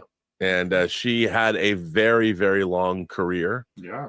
But she was on things like Perry Mason, Bewitched. She was on Voyage to the Bottom of the Sea and The Man from U.N.C.L.E., The Alfred Hitchcock Hour. I'm looking her up now, and she was on the New Zoo Review. Oh my gosh! Coming right at you. She was on an Amazing Stories episode. The last thing she did was she was in the 2021 Netflix Lost in Space as the voice of Alpha Control in one episode. A little cameo there for her in the updated series. Yeah. She was on Beverly Hills 90210 in 1997 for 4 episodes. Yeah. So, well, there you go. May she rest in peace. May she rest in peace. We have one more super chat before we say goodbye here, Rob. Hey, Rob, Cinema Gulp is only 9 subscribers away from 1,000. I am trying to get him there today, so I wanted to remind people that he's a great videographer and film fan. Well, I love Cinema. So anybody who's watching right now, go to Cinema Oop's channel and subscribe. I'm sure we have at least 9 people watching us here that could go over and subscribe, right? So, take him over the top. I mean, he's been on YouTube for years. Yeah. He deserves way more subscribers. And Cinema needs the last 9 subscribers. So go and do it. All right. Take him over the top. And thank you, Anti-Derivative Jill, for the donation there. All right, we are going to say goodbye to our friends on YouTube, but the chat continues offline. Rob, any last announcements or messages for folks? Only if you're in Southern California, Tuesday night, come to the Great Grindhouse single screen theater at Gardena Cinemas, which, by the way, is right down the street, just about a mile away from SpaceX, right off the 105.